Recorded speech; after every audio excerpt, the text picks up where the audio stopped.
21st here in Seoul, and I'm Kim Dami. We begin with these stories making the headlines at this hour. Starting with the tropical depression Jongdari making land here in South Korea. The storm hit southern parts of the country, leaving over a dozen cars flooded and some flights delayed. The heat that came along with the storm also caused all-time high power demand. Former U.S. President Barack Obama and former First Lady Michelle Obama are set to speak on the second night of the U.S. Democratic National Convention in Chicago. Former President Donald Trump followed his campaign trail in Michigan. A North Korean soldier defected to South Korea on foot early on Tuesday through an area where North Korean soldiers were recently seen laying mines. Experts said the defection shows there's a loophole in the North's mine-laying operations. Typhoon Jongdari, which approached the Korean peninsula on Tuesday, weakened into a tropical depression, but still brought heavy rain and strong winds, causing some damage in the southern regions of the country. Our Shin-Young starts us off. Typhoon Jongdari, which had been moving north along the west and south coasts, weakened into a tropical depression as of 9 p.m. on Tuesday, according to the Korean Meteorological Administration. It has weakened earlier than expected, and even at its peak, the maximum wind speed barely met the criteria for a typhoon, which is at least 17 meters per second. Although there was no major damage or injuries reported, various minor incidents were reported across the nation. The Ministry of the Interior and Safety reported that as of 6 p.m. Tuesday, 13 vehicles were flooded in Uljugun in Ulsan City. Off the coast of Goseong-gun, Gyeongsang-namdo Province, a fishing boat sank, but the 4 crew members were rescued. On Jeju Island, flight operations were disrupted, with 1 flight canceled and 145 delayed out of 495 due to bad weather. As Jongdari moved north, it brought hot and humid air, causing a spike in electric power demand across the country. According to the Ministry of Trade, Industry and Energy, as of 5 p.m. Tuesday, the estimated electricity demand reached an all-time high of 97.1 gigawatts. Rain clouds also reduced solar power efficiency in the Honam region in the southern part of Korea, which accounts for 40% of the nation's total solar power capacity. This led to increased market demand. The surge coincides with Seoul experiencing its longest ever streak of tropical nights when nighttime temperatures don't fall below 25 degrees Celsius, which began on July 21st. While rain is forecasted to temporarily lower temperatures on Wednesday and Thursday, they're expected to rise again on Friday. Shin-Young, Arirang News. Day 2 of the Democratic National Convention in Chicago kicked off on Tuesday, where former U.S. President Barack Obama is taking center stage. Now, along with his wife, Obama is looking to garner support for Vice President Kamala Harris. Lee Seung-jae has more. In 2008, Barack Obama made history by winning the U.S. presidential election to become the first African-American U.S. president. Fast forward more than 15 years, and the former president and his wife, Michelle Obama, will highlight Day 2 of the Democratic National Convention to garner support for Vice President Kamala Harris, who aims to be the first female U.S. president in history. Having started his career as a lawyer and politician in the state of Illinois, Obama long held support in Chicago, where the DNC is currently taking place. Also supporting Harris on Day 2 of the DNC is former White House press secretary under the Donald Trump administration, Stephanie Grisham. Grisham says while she doesn't agree with Harris on all issues, she's proud to be supporting her. She added that after seeing firsthand who the former president really is, she felt strongly about speaking out. Grisham has held a number of different positions during the Trump administration, but resigned in the aftermath of the January 6, 2021 attack on the U.S. Capitol.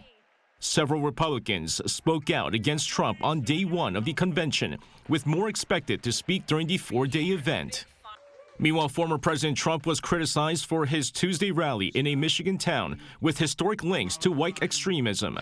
Trump visited Howell, Michigan, where just 1 month ago, white supremacists held a rally. However, Trump shot down accusations that he's rallying white supremacist support, reminding reporters that President Joe Biden had visited the town in 2021. Trump's campaign spokesperson also rejected criticism of the visit, vowing Trump would speak against hate of any form. 이승재, Arirang News.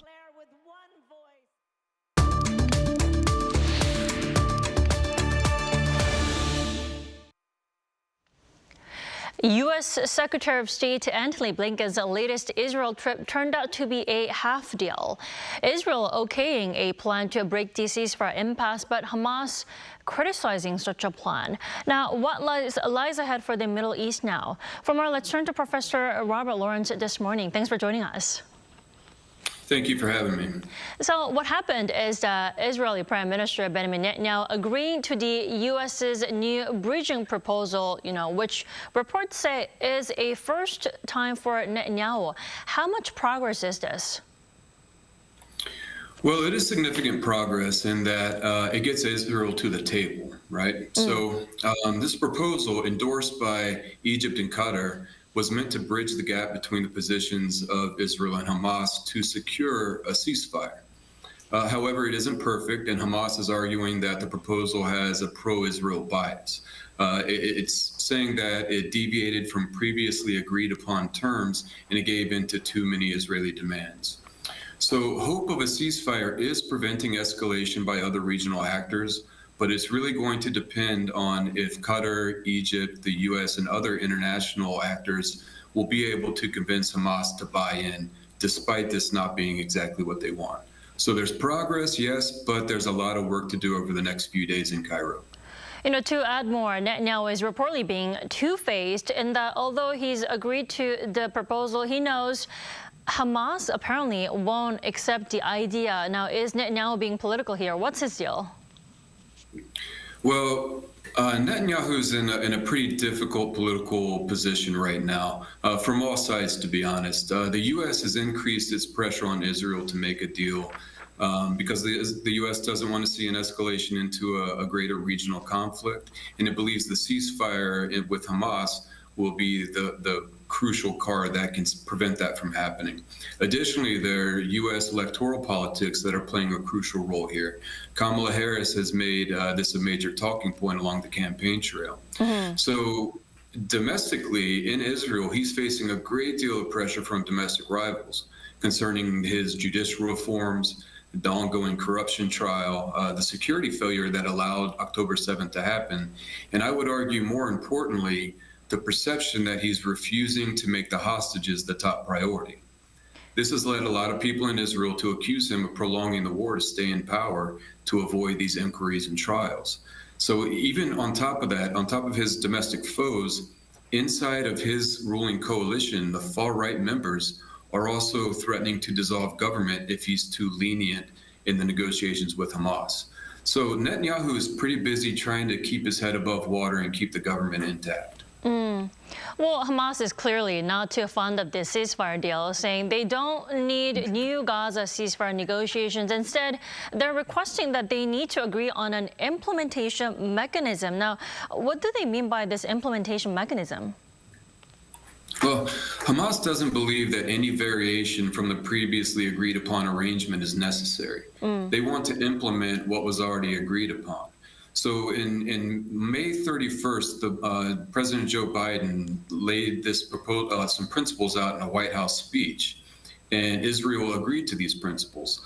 This was the basis for a United Nations Security Council resolution, which then turned into a proposal made by mediators, and Hamas agreed to that on July 2nd. So Hamas doesn't want to reinvent the wheel, so to speak. They want to implement what they've already negotiated. However, since then, Israel has changed its demands on a few crucial subjects that are unacceptable to Hamas, and Israel isn't willing to budge on. So this is where we run into a problem with the current situation. Hamas doesn't want to implement, or Hamas doesn't want to renegotiate. They want to implement the previous arrangement. Therefore, they don't really see much efficacy or any need for a bridging proposal. Well, that leads to my next question. What deals will eventually satisfy Hamas then? What do you think, Professor Lawrence? Well, Hamas wants a prisoner exchange, reconstruction arrangements, a permanent ceasefire, and all Israeli troops out of Gaza. Now, just to be more specific on the last two, Hamas does not want a temporary ceasefire that could end as soon as Israel gets back its hostages. Moreover, Hamas doesn't accept any Israeli troops hanging behind to maintain control of the Philadelphia and Netzarim corridors. So these two corridors are very important. The Philadelphia corridor is a 14-kilometer corridor on the Gazan side of the Egyptian border, under which Israel has found dozens of tunnels. Now, Israel is maintaining that it wants to keep control of this so that munitions can't be smuggled underneath the border, and Hamas won't be able to rearm itself, right? The Netzarim corridor is a little bit different. It divides the Gaza Strip between north and south. And Hamas wants the people who are misplaced because of the fighting, because of the war, to be able to freely go back north to their homes. Israel doesn't see it this way. Israel wants to have checkpoints up to be able to make sure that there are no armed Hamas fighters going north, thus threatening Israel further. So those are the four main demands that Hamas has. But you run into some serious roadblocks with the last two. Well, regardless of all these complex situations, Israel is still sending its negotiating team to Egypt this week for a fresh round of Gaza ceasefire and, like you said, hostage release talks. How meaningful would this trip be if Hamas is not going to be there? Well, it's tough to say. I would say Hamas is likely going to have a presence at the negotiations. It may not be directly, sitting at the table directly across from its Israeli counterparts, but just like in Doha, they're going to have people nearby the negotiations that are able to take part on some level. With Qatar and Egypt's support for this proposal and all the other international support, I think the opportunity cost and the increased threat of a wider regional conflict implicit in a failure in these negotiations, it makes it very risky to let all of this effort go to waste, because there's no real guarantee that this will be repeated. So we'll have to see how the next few days go, but I think it could be extremely dangerous if these efforts dissolve into nothing. There's still, plenty of possibility to take meaningful steps in negotiations over the next few days if all parties engage. All righty, Professor Lawrence, thank you so much for your insight and your time this morning. We appreciate it. Thank you. You have a wonderful day. You too.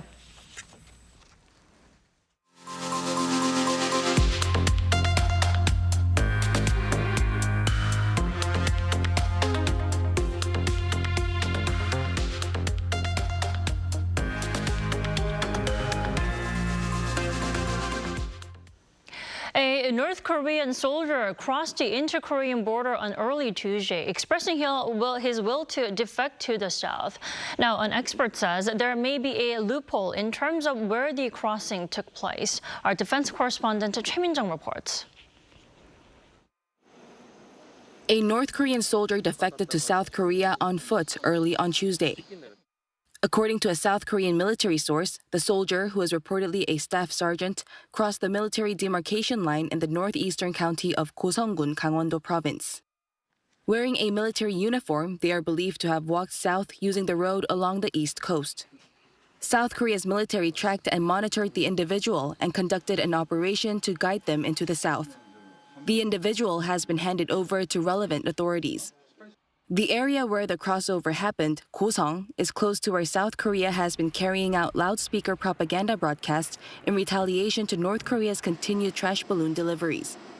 It's also near where North Korean soldiers were recently seen laying mines as part of the regime's efforts to prevent North Koreans from crossing the border. You could say that the defection shows there's a loophole in North Korea's mine laying. South Korea's unification ministry said that the number of defections by North Korean soldiers could be an indirect indicator of the conditions faced by the regime soldiers near the border. Tuesday's border crossing comes less than 2 weeks after a North Korean resident defected to South Korea by crossing the maritime border. Choi Min-jung, Arirang News.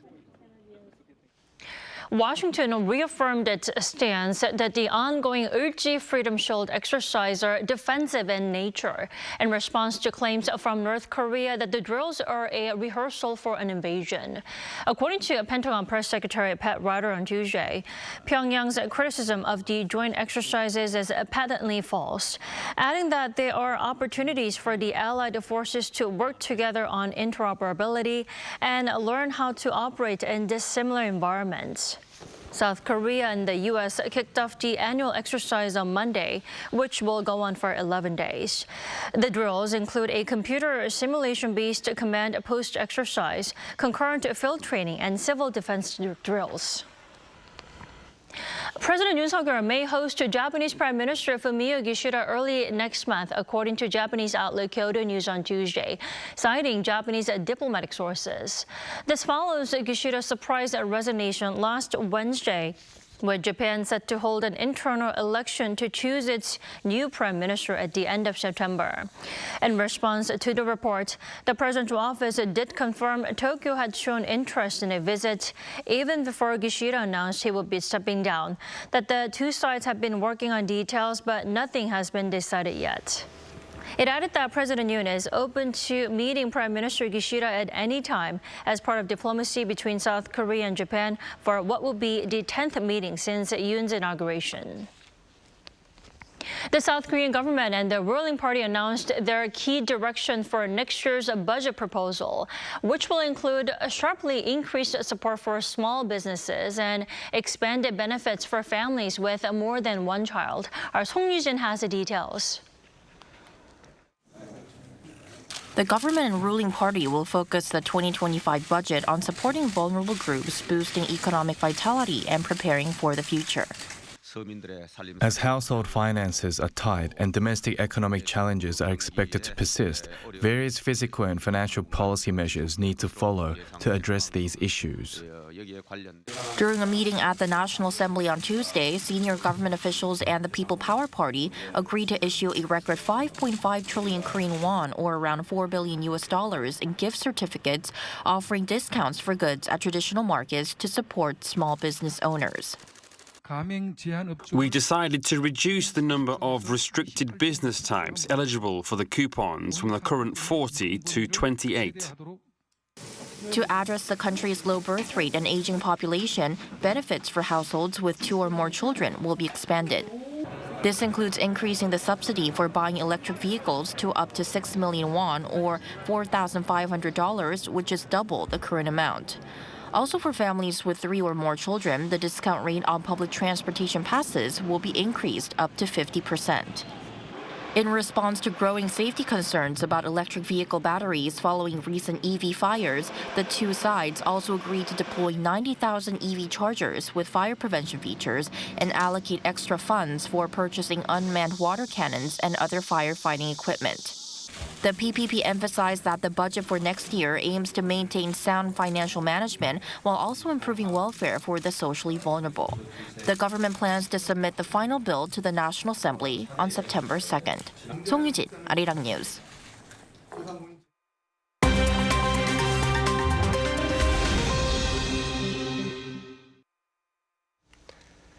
Good morning. I'm Kim Si-young, and this is The World Now. We begin today in India, where demonstrations erupted on Tuesday in the country's western state of Maharashtra after 2 4-year-old girls were allegedly sexually assaulted by a cleaner at a school near Mumbai. According to the local media, protesters marching for justice halted trains by occupying a railway station and its tracks. Indian security forces attempted to disperse the protesters using tear gas and batons, and the protesters responded by pelting stones at the authorities. Train services resumed after 10 hours. Indian police said that the alleged perpetrator at the school in the town of Badlapur in the Tain district has been arrested, while the state chief minister Eknath Shinde added that the case would be fast-tracked. Now to Italy, where the search for 6 missing people, including British tech tycoon Mike Lynch and his daughter, continued into the dark of the night on Tuesday following an intense storm suspected to have sunk the luxury yacht on Monday. The British-flagged Beijing, a 56-meter-long super yacht, was carrying 22 people and anchored just off the port of Porticello when it was hit by what is believed to be a ferocious pre-dawn tornado over the water, also known as a watersprout, and sank. Specialist divers continue to search for 6 people, while one body recovered near the yacht on Monday is believed to be that of the chef of the Beijing, Canadian Antiguan Ricardo Thomas. Witnesses say that the vessel, anchored only 700 meters from Porticello, just east of Palermo, disappeared within minutes, despite naval experts saying a boat as big as the Beijing would have been designed to stay afloat for hours even after taking on water. Salvatore Cucina, head of the civil protection in Sicily, leading the rescue mission, said that there is little chance of finding more survivors. In Kenya, a man arrested over a month ago, suspected of killing some 42 women, including his wife, escaped from police custody on Tuesday in the country's capital, Nairobi. The alleged serial killer, 33-year-old Collins Jumaisi Kalusha, was arrested when the police discovered at least 6 bodies wrapped in plastic bags in an abandoned quarry, now used as a trash dump, which was located near his home. A police spokesperson said on Tuesday that Jumaisi broke out of the Jigiri police station along with 12 Eritrean nationals. Kenya Police Acting Inspector General Gilbert Masengeli added that the police have launched a manhunt to rearrest the escapees and that the force's preliminary investigation indicates that the escape was aided by insiders. Bolivian firefighters on Monday continued efforts to bring forest fires in the country's Santa Cruz region under control, with the month-long blaze already causing significant damage to residents, wildlife and the landscape. According to an official report, the forest fires have devastated over 2 million hectares of land, with over 500 firefighters deployed in the Santa Cruz, Beni and Pando regions. While the forest fires forced locals to flee and scorched the wildfire, a biodiversity team from Santa Cruz Natural Resources Directorate rescued animals, including anteaters and lizards, which will be given treatment before being released back to their original habitat.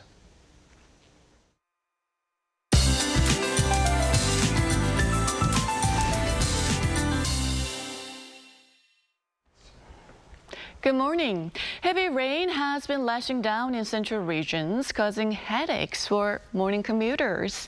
It is due to Typhoon Jongdari, which weakened to a tropical depression last night. And through the afternoon, the capital and Gangwon-do province could receive 30 to 50 millimeters an hour of downpours, along with strong winds. Central parts of Korea need to brace for a lot of rain into tomorrow. A heavy rain watch is in place for most of the central areas in Chungcheongdo provinces. A wind advisory is in place along the coastal areas, and a high seas advisory has been issued for waters of Jeju and parts of the South and West Sea. So please stay away from the water today. Temperature-wise, Seoul woke up to a new record of 31 consecutive tropical nights this morning. Highs will be about 7 degrees lower this afternoon, topping out at 30 degrees here in the capital, Daegu, Gyeongju at 34 degrees. Today's rain will not bring the much-needed autumn vibe to the country, so please brace for heat through the end of the month.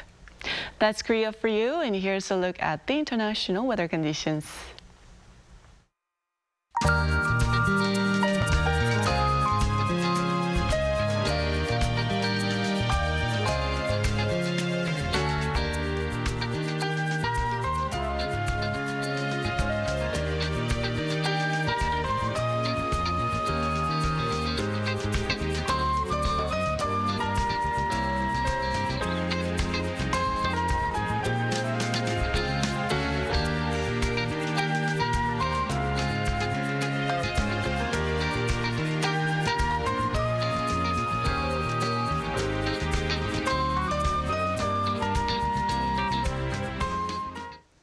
That's all we have at this hour. We thank you for watching New Day at Arirang.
해진 건 작가 긴 건 dream and drive 질주하는 꿈의 모양 stop when I 날아다니네 월월 난 어디 있니 넌 알고 있니 거북이 날아다니네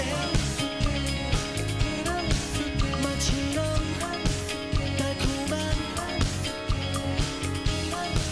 그대의 입술과 눈동자 하나 둘이는 중요한 사이가 되죠 깊은 곳 몰래 헤엄치며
요즘 한국에선 어떻게 노는지 알려줄까? 한국에선 아이돌이 되어볼 수도 인생 번호를 찾을 수도 있지. 제일 핫한 포토 스팟은 여기.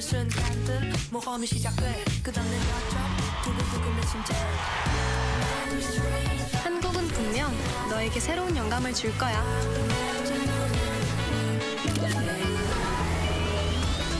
이런 한국 와보지 않고는 모를걸? 진짜 한국에선 어떻게 먹는지 알려줄까? K-바비큐? 신김치랑 먹어야지. 치킨? 치맥 페스티벌은 처음이지? 김치? 종류만큼 먹는 법도 가지각색. 김밥? 시장에선, 산에선, 바다에선 이렇게. 국밥? 취향 따라, 입맛 따라. 이런 한국 와보지 않고는 모를걸?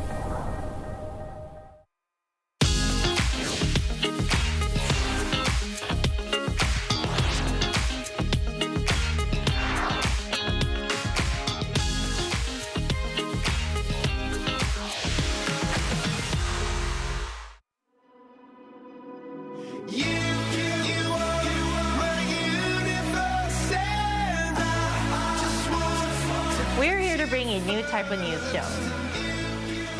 New insights, new styles, and new topics every day. We are News Generation.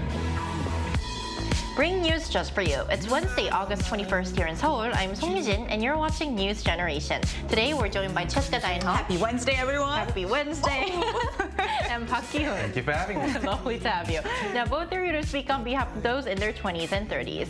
Like always, we're going to start with our news feed, which covers different hashtags and news items that have been trending online. stargazers in Korea were treated to a rare blue supermoon from Monday night into early Tuesday morning. This phenomenon occurs when a supermoon and a blue moon happen simultaneously. A supermoon is when the moon is full and at its closest point to Earth in its orbit, making it appear particularly large and bright. A blue moon refers to the occurrence of 2 full moons within a single month or 4 full moons within a single season. Monday's moon was the latter, known as a seasonal blue moon. In sports news, K-League 1 football player Yang Min-hyuk has made history as the youngest player to be awarded the league's Player of the Month title. He has also become the first player to secure 3 titles in a single month, as he was given both the Young Player of the Month and Goal of the Month awards for July. The 18-year-old, who currently plays for Gangwon FC, is set to join the English Premier League's Tottenham Hotspur next January. Finally, a report released on Tuesday by Leaders Index, a domestic business analysis firm, revealed a decline in the number of young employees at major companies in Korea. The analysis examined demographic trends at more than 100 of the top 500 companies in Korea by sales, covering the period from 2021 to 2023. While the total workforce at these companies grew from 1.37 million to 1.41 million, the number of employees under 30 years old dropped from 320,000 to 300,000. In contrast, the number of workers aged 50 and older increased from 280,000 to 310,000 during the same period. So here in the studio, I want to ask our panelists what factors might be contributing to this decline in the younger employees, and what do you think about this trend? So I think obviously one reason could be the ongoing low birth rate here in Korea, and of course the aging population. So we're seeing more older workers opt to work much longer, delaying their retirement. I remember my late grandfather, he retired when he was 50. Really? And we're talking about, people who are age 50, working so much in major companies now. And another reason could be the increasing number of part-timers and contract workers who don't really count as full-time employees within these firms. And also, I think a lot of young workers like us, me and Cheska, obviously, because we're freelancers. Not me. Yes. Because you're a full-timer here, Arirang. It's slightly different. We fall into the statistics. Exactly. We don't. Sorry. You're like the traditional worker. I don't like the feeling of being left out. Anyway, we like to try different types of jobs, and we like diversity within our work life as well. So I guess these things could really back the statistics that you mentioned before. Right, definitely. This could be some of the reasons why we're seeing less young employees in major companies in the country. What could be some other reasons, Cheska, or what do you think? I agree with Ki-hoon about the lowered birth rate, which we will discuss extensively here today as a topic. But I would also like to address that a lot of young people are seeking different types and path of career options. So as Ki-hoon mentioned, there are different employment status, for instance, part-timers and freelancers. But I also think there's a shift from going to big corporations to going to smaller startups or even smaller companies to get a more hands-on experience when it comes to choosing employment. In addition, I actually think it's also quite great that there is an increase in 50s and over population that are still in the workforce. As Ki-hoon mentioned, I remember even in my father's generation, I think the retirement age was about mid-50s. But with the increase in life expectancies, and I know that they're still very, very willing to work and still be in the society. So I think that aspect could actually be seen as positive. Right, which is one of the reasons why the government or more people are trying to push the retirement age even further. I think it should be. I mean, we're living till our 80s and 90s, but it would be so sad if I just had to leave work at my 50s, to be honest. Right, because you have so many years left. Right, and that was our news feed for this Wednesday. We're now going to move on to our main discussion topic of the day. As Cheska mentioned, today we're going to talk about the low birth rate once again here on NewsGen. So take a look at the screen to find out more. It's not just South Korea grappling with demographic challenges. The United States total fertility rate, which is the average number of children a woman is expected to have in her lifetime, hit a record low of 1.62 in 2023. The situation is even more dire in China, where the rate has plummeted to 1.0. According to the United Nations, 2/3 of the global population now lives in countries where the birth rate has fallen below the replacement level of 2.1, the rate needed to keep a population stable without immigration. So, what's behind this global decline in population? Right, so we've talked about this several times here on NewsGen, but falling birth rates and shrinking populations are becoming major concerns for many countries around the world, not only here in Korea. So today we're talking about this low birth rate issue once again here on our show because a recent study offers new insights into why more adults in the United States are saying they're unlikely to have children. So, Cheska, could you first share us some details about the findings? Yeah, I think it was about end of last month. New York Times published an article based on a survey done through Pew Research Center on reasons that Americans, not just Koreans, are not planning on having children. So let's take a look at the screen to see the survey results. So based on the multi-response answers, overwhelming answer that simply not wanting to was the answer for not having children, followed by wanting to focus on many different things in life and uncertainty about current world status. And the last reason was actually the financial cost for raising children. Now, Pew Research also highlighted that there are advantages to not having children, such as career advancement and generally more time for personal well-being. And there was another, actually, New York Times opinion column that was published on the 7th, which was titled "Stop Panicking About the Birth Rate." And what both articles actually commonly stated was that while some conservatives do point to the fact that, maybe young people are becoming more selfish or chasing superficial values or more instant life values, which they quoted as people going to Beyonce concerts for self-pleasure. Yeah, and the shopping sprees. This argument is actually quite flawed because according to the experts, parents nowadays place more thoughts, meanings and values on family and therefore are actually being more cautious, careful and thorough about starting a family. And on top of that, I think the opinion column also stated that our generation's parents actually find greater meaning or try to find meaning in having a children before they do it. Because they chose to have kids. Exactly. And if we all know that in our grandparents' generation, they really didn't have that option. Right. For them, they didn't have proper medical care, birth control, or even not option of having children. Right. So it was more forced upon, and at the same time, they didn't have career options that they wanted to pursue. So I think there's a lot of different reasons that factor into our generation having a quote-unquote lower birth rate than our previous generation. Right. So this article is kind of mentioning that the reason why less people are trying to have kids is not because they are pursuing self-pleasure. They're actually thinking more about the pleasure of their children, right? Yes, they want to put more effort into actually having a good family. Right. So very eye-opening findings that this report mentioned. Are there any other details or points that you would like to point out, Kyun? Yeah, so other studies show that many young Americans want to reach certain milestones before having children. Right. So Karen Benjamin Guzzo, a family demographer, commented on the recent New York Times article that Cheska was talking about, that young people, quote unquote, want to buy a house, pay off student debt, or comfortably afford childcare. So this is something that I totally agree to as well. Although money is not everything, it does play a huge factor, Yes, it does. especially within marriage and having kids. But the irony here seems to be that it's very close to impossible to own your own house. Right. A big enough house to raise children within the city that you want to live in, especially here in Seoul, where we're living in right now. So I think it's quite sad, but getting your own dream house, that's why I think people are kind of pushing off this the whole thought of having kids, even getting married. Another factor for not choosing to have kids is the pessimistic outlook that people have of the future. Right. So a study by a sociologist in the Netherlands found that people who said they thought the future generation prospects were much worse than today were less likely to become parents. Right. So environmental and social factors such as climate change, frequent gun violence in the US, and the recent pandemic also played a huge role discouraging young Americans not to have children at all. But this doesn't just refer to people in the US. It applies to people in developed countries as well, especially here in Korea as well. So I think all these factors contributing to the decline of birth rate is not just prevalent in the US, but it's a global demographic trend we're experiencing, except maybe Africa.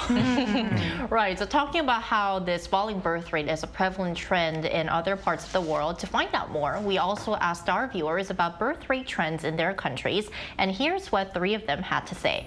If we look at the comments, Leonteo93 says Singapore's total fertility rate has been steadily declining over the past few decades. In 2023, it hit a record low of 0.97, which is significantly below the replacement rate of 2.1. This means the population is not replacing itself through births alone. Eddie Lee 5909 says, my birth country of Turkey had a total fertility rate of 1.51 in 2023, but the population is still increasing since the median age is low and there are few deaths. XOXO says here in the United States, it's around 1.6 for 2023. It's been in a declining state for the past few years. So based on the comments, we can see that the plummeting birth rate is a shared concern globally. Now, going back to the New York Times article and the reasons it mentioned on why less younger people are trying to enter parenthood, and to see if the younger generation actually relates to the findings, we're now going to invite a Gen Z from the United States to our talks. We'll be right back after this break.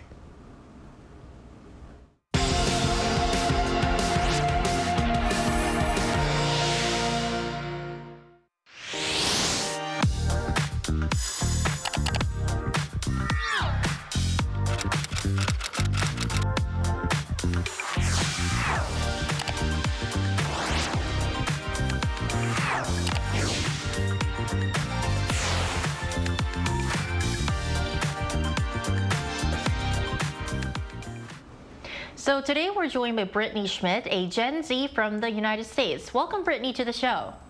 Hi, thank you for having me.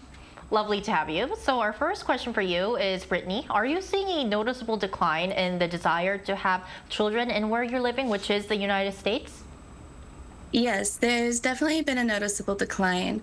Birth rates in the U.S. have been steadily falling, and as you previously mentioned, surveys indicate that more people, especially the younger generations, are reconsidering or delaying having children. This shift reflects broader changes in society where personal freedom, career goals, and financial stability are often prioritized over starting a family. And what do you think are some of the factors that, as you mentioned, make the younger generation consider a lot more and sometimes become a little bit more hesitant to, quickly become parents? I think there are several key factors that contribute to the hesitation. Economic challenges are probably the biggest. Young adults today are burdened with higher levels of student debt, coupled with rising housing costs and overall living expenses. This financial strain makes the prospect of raising a child seem overwhelming and sometimes unattainable. The costs associated with parenting, such as childcare, healthcare, and education, have also skyrocketed, adding to the financial burden. And then there's also been a significant shift in social norms and lifestyle priorities. Many young people are choosing to delay marriage and raising children to focus on their education and career development. Unlike previous generations, there's a stronger emphasis on personal freedom, travel, and self-fulfillment, which sometimes takes precedence over starting a family. And Really? Continue. Oh. Yeah. Yeah, you also have to look at the increased participation of women in the workforce. Yes, absolutely. As women pursue higher education and career advancement, they often delay or reconsider having children, especially given the challenges of balancing work and family life. And on top of that, access to effective contraception has given people greater control over their reproductive choices, allowing them to plan their families more carefully, or to decide not to have children at all. Brittany, in your opinion, what do you think could be done to spark interest in parenthood among young people? To spark interest in parenthood, addressing the economic and social barriers that discourage young people from having children is crucial. Financial support is key. Policies that reduce the cost of raising a family, such as affordable childcare, housing assistance, and access to quality education, would make parenthood more accessible. Expanding tax credits for families and providing more robust parental leave policies can also alleviate the financial pressures. In addition to economic support, work-life balance would need improvement. Offering flexible work schedules, remote work options, and guaranteed job security for parents would help young people feel that they can pursue both their careers and family life without having to sacrifice one for the other. Definitely. All right, Brittany, thank you so much for your time today and your great answers. We really appreciate it. Thank you so much for having me. Thank you. Thank you. Right, so through our discussion earlier and with our live interview with Brittany, we've touched on and listened to some reasons why young Americans might be hesitant to start a family. So I want to ask our panelists, do you think that similar reasons are shared by the younger generation in Korea, the younger generation who are reconsidering having children or starting a family? Yeah, absolutely. As we talked with Brittany, I think there are a lot of similarities and commonalities when it comes to why our generation might be thinking one more time before starting a family. But I think, for instance, the uncertainties about the current status, Ki-hoon talked about it, but like war, climate changes and the pandemic, if you really think about it, when you can't guarantee a safe environment for your loved one, it's quite impossible to think about bringing them into your life, right? But I think from various research that were published, a key noteworthy difference between Korea and the top reasons for the United States was actually Korea not planning children were the cost of raising them and women's career status. I think those were the top reasons. And these are actually more of a social issue rather than a personal life choice issues. So I think it shines a light on how people feel about living, working, like maybe purchasing a home in South Korea, rather than it being, I need more time to do something that I want to do. Yeah. Right, so a shared common concern, but a bit of a different. Yeah, a bit of difference in terms of priorities. Right. What do you think, Yoon? I have a different look. I mean, besides the money issues, the environment and everything, I think the biggest reason is the difference in the mindsets of the younger generations and, of course, the older generations, our parents and even our grandparents, because of advancement in technology and the change in lifestyle. You know, when our parents grew up, I'm sure they didn't have smartphones. And, you know, smartphones are great. You know, they bring a lot of entertainment, fun, but also a lot of disruption. Right. And you can spend a lot of time just by yourself with a smartphone in your room. Whereas in our parents' generation, they'll be outside in the playground, you know, right, with a lot the swing. on the swing, just, you know, catching fish, playing with worms, you know, like a lot of human interaction. But you don't really see many kids playing in the playground anymore. Like they'll be in hagwon, you know, working after school and so on. So I think these big changes in social behavior has definitely influenced the younger people to, I guess, not really choose or even delay marriage. And I think it really comes down to, it's a choice now. You know, back then, parents are not really forced, but it was like the social norm to obviously get married. And people would actually look at you if you didn't get married, like look down on you and think, you know, what's wrong with that person? Why isn't that person married? Or why don't they have kids? I mean, do they have like health issues? But nowadays it's kind of the opposite. Like it's okay to be single, because I have a lot of single friends.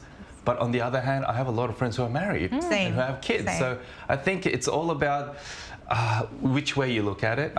It is a different, it could be like a problem in the future. But for now, I think happiness comes first. And there are so many fun things to do today in today's society. I feel it.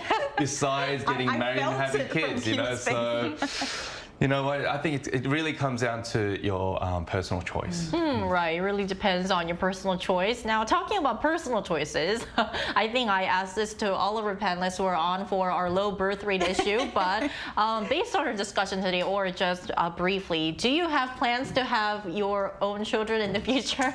I don't know if it's a good thing or a bad thing, but I definitely fall into the statistics of MZers who are not planning on having children. Why? I work very closely with the orphanage, so if my partner, who's very important, wants to become a father, I'm very open to adoption. But I think it's very unlikely that I will have my own. And actually, my reasons are very similar to what we discussed today.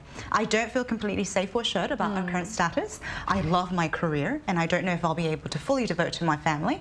And also on the human rights level, I think there are countless children out there who don't have parents that I could mentor or support or even adopt. So for me, having a children is not my priority. I see. Then what about you, Ki-hoon? I mean, if I could have a child right now, I would definitely do it. But the thing is, what I'm trying to say is it's not totally up to me. It really depends on my partner as well. And it's a collective kind of decision you have to make. It's not just like, oh, I want kids, let's have kids. It doesn't work like that, especially nowadays. And it's a lifelong commitment to have a children and to raise them into like the child you want them to really grow up and, to live this world, because we are living in a world of uncertainty and we've experienced a lot of difficult times with the pandemic, climate change and whatnot. So I think we're being a bit more cautious and we're more educated.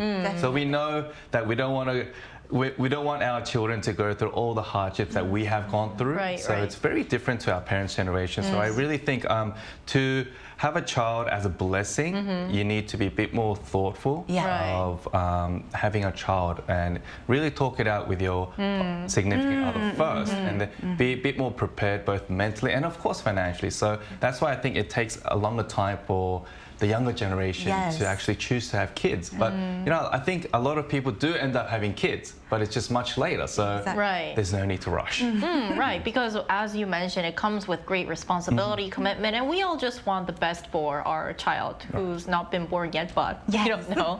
And last but not least, we've mentioned this earlier, but we've discussed the low birth rate topic and how the government is trying to tackle this many times here on Newsden this year as well. So I want to ask you guys, are there any other last comments or things that you would like to add on? How was it today? I've given this topic a lot of thought because you've done it a lot, but I just want to point out one thing that's maybe, just maybe, it's not so much that there's an issue with the low birth rate, but it's more that our previous generation was too many. So that maybe this is reaching an equilibrium, because if we set the standard on a number that is too high, what we currently have, which just might be going to an equilibrium, may seem like declining. And as we talked about here today, I don't think the number represents the quality of the parenthood. I think those are two very different things. And if we were to compare our previous generation's parenthood and the satisfaction that our kids are experiencing right now, I think there could be a certain difference. So maybe this is something to think about, if there's a real direct correlation between how many children we're having versus how happy we are at the moment. Maybe we can talk about that, talk about this issue from that perspective next time here on Newsden. All right, that's all from us today, but Newsden will be back tomorrow at 9:30 a.m. Korea time. Special thanks today to Cheska Dainha. Pleasure's always mine, thank you. And Park Ki-eun. It's always a pleasure. And thank you everyone for watching, and we'll see you tomorrow. We are News Generation.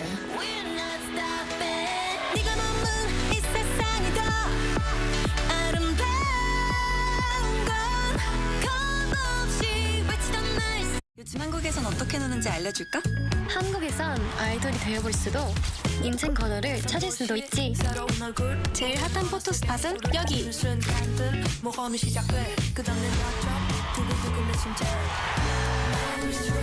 한국은 분명 너에게 새로운 영감을 줄 거야.